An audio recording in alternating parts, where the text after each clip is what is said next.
Hello, my friends. Good day, traders. Today, we're going to do yesterday's trade review. Now, yesterday in my weekly review, I gave a scenario where I would be expecting some bearish setup in the chart, and the price eventually, one of those regions where I was expecting bearish setup was this key support and resistance flip on the daily time frame. It was previously support level, and now I was expecting it to potentially serve or act as a resistance level once price hits that level. And now look at the accuracy. This is what happens when you plan your trades ahead of time.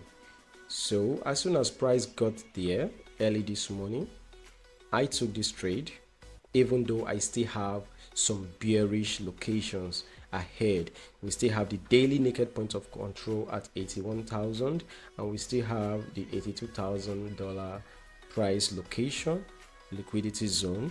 So right now, as soon as I got my bearish reaction, I jump into the trade, fill up my orders, and then traded it because of planning. This is what happens when we plan for our trade. That's why I always advocate for planning your trades ahead of time. You can't just come into the chart on lower time frame, 15 minutes, scalping up and down, left, right, center, hoping for the best because you urgently need to place a trade. It's never like that. Trading, like I will always say, I see trading as a game of trap. So all you have to do is come to the chart, look out for those areas, those key levels where you think the chances for price to reverse has a higher probability, and this location was one of them. Even though I did my chart analysis on BTC USD inverse perpetual chart, this is the BTC USDT linear perpetual chart. So the difference between inverse and linear perpetual chart here on Bybit, a lot of people, this is where most retail traders lock in their trades, where you can use your USDT as margin. So the inverse perpetual, the USD, BTC USD perpetual, that's the inverse perpetual where you can trade using Bitcoin as your margin, and your profit and loss P&L will be calculated in Bitcoin, not in USDT. So that is where most whales trade. Most whales, most big guys who has a lot of money to put into the market, to eject into the market, that is where they trade. They trade the inverse perpetual. Why did every regular people around the world most popularly trade the USDT? So right now, something happened earlier this morning. My alert went off, and I saw a very aggressive move into one of the key level I was pointing out yesterday around, which was this stack of confluence, this region where a lot of confluence was stacked together, from starting from 76,000 daily, monthly. We even have some new I think weekly naked point of control there, and just slightly below it we have the daily horizontal support level, which price aggressively got to that level yesterday, but it happened so fast that I couldn't place a trade. So I'm going to show it to you now. This is the chart. Okay, now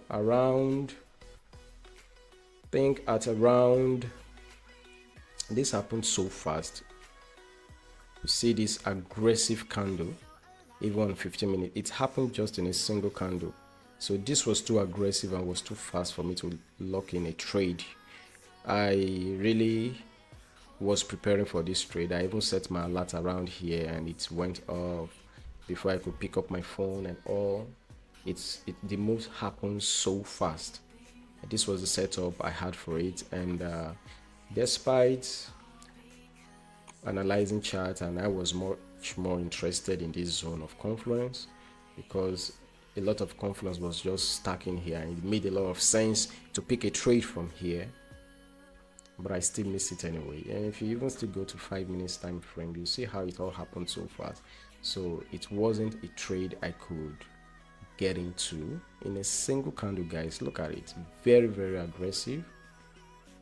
The move was happened so fast within some seconds. This was a manipulation move by the call them market makers or market manipulators, whatever, but this was so aggressive, and by the time I got here, the candle has already moved back to the upside around here. And of course, I will never ever enter or FOMO into a long trade as soon as the price approaches the resistance level. Never.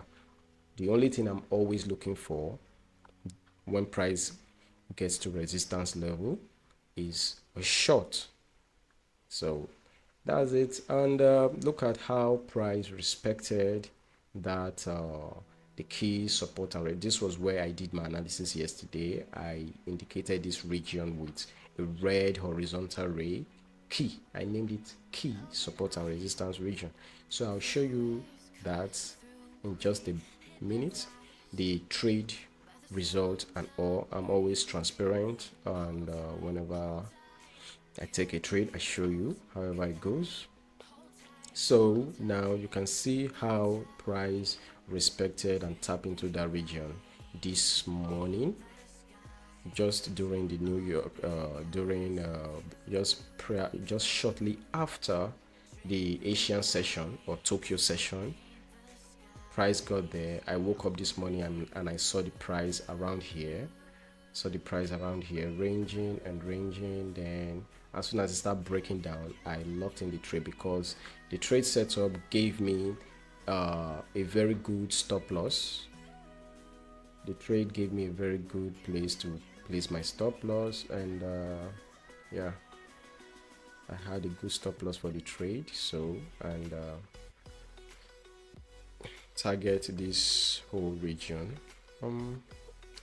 Targeted this region. So it was almost a 1 to 2 risk to reward trade, and that was it. Placing my stop loss above the high.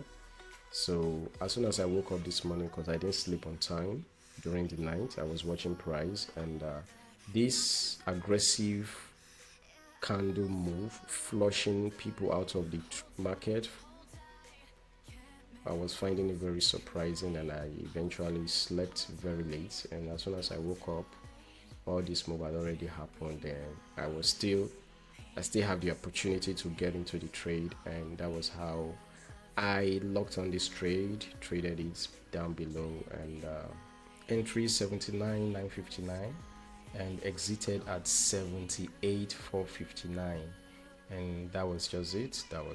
And also the analysis yesterday went like this. Listen, guys, just listen.